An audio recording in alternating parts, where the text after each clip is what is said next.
kanker payudara. Tapi aku nggak tahu sih dia udah stadium 3 atau 4.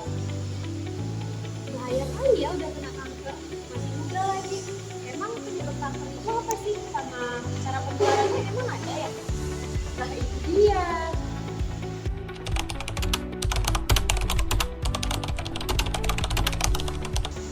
Nah, kanker payudara itu adalah penyakit yang terjadi ketika sel-sel jaringan tubuh berkembang tidak normal atau tidak terkendali sehingga jadinya benjolan atau tumor ganas yang bisa menyebar ke tubuh jika tidak segera ditangani. Nah, kanker payudara itu juga mempunyai penyebab.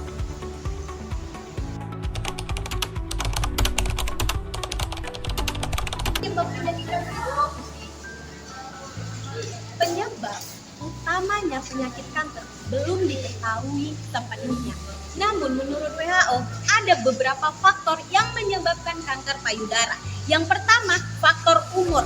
Mungkin semakin tua umurnya mungkin akan semakin rentan terkena penyakit kanker. Tetapi tidak memutuskan kemungkinan untuk para remaja ataupun anak kecil tidak terkena penyakit payudara. Yang kedua, faktor genetik ataupun keturunan. Yang ketiga, mengkonsumsi alkohol dan rokok secara berlebihan. Seperti yang kita tahu, rokok dan alkohol sangat berbahaya bagi kesehatan kita. Yang keempat, gaya pola hidup. Yang pertama itu kurangnya beraktivitas, dan yang kedua cara makan yang tidak bagus. Selain itu, ada juga cara penularan.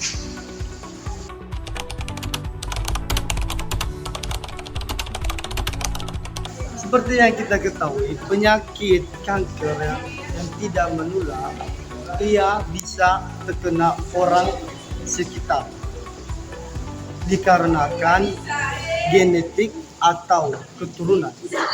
Jadi, penyakit kanker tidak memiliki cara menular.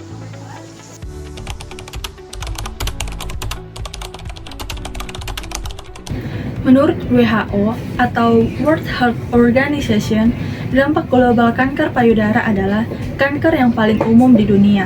Pada tahun 2020, diperkirakan terdapat 2,3 juta wanita yang didiagnosis terkena kanker payudara, atau lebih dari 685.000 kematian terjadi di seluruh dunia. Penyakit ini juga mempengaruhi wanita dari berbagai negara, baik negara kaya maupun negara miskin. Penyakit ini juga menjadi penyebab utama kematian akibat kanker payudara pada wanita.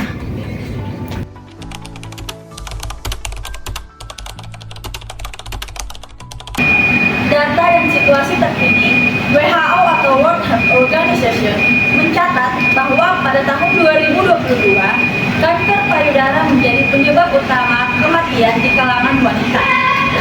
Dan 1 dari 12 wanita akan didiagnosis penyakit kanker payudara sepanjang hidupnya.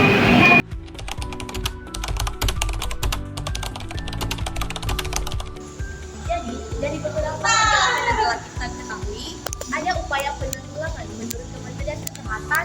Yang pertama yaitu meliputi pencegahan primer, di mana pencegahan primer ini seperti edukasi dan pola gaya hidup sehat. Dan yang kedua yaitu pencegahan sekunder, di mana pencegahan sekunder ini seperti deteksi dini melalui sadari, dan mamografi, serta program peningkatan kualitas penanganan dan pelayanan kesehatan dengan cara menyediakan USG dan pelatihan tenaga medis. Jadi, pesan edukatif atau ajakan yang bisa kita ambil dari penyakit kanker payudara ini, yang pertama yaitu mulai dari hal-hal kecil seperti periksa kesehatan rutin, sadari kepedulian, serta pola gaya hidup yang sehat. Kanker payudara bukan hukuman, tetapi agar kita peduli pada kesehatan diri sendiri. Kanker payudara adalah tanggung jawab bersama, dukung teman, keluarga, dan diri sendiri. Jangan tunggu sakit untuk peduli, sadari, periksa, dan cegah. Thương giây phút em gặp anh là em biết em si tình.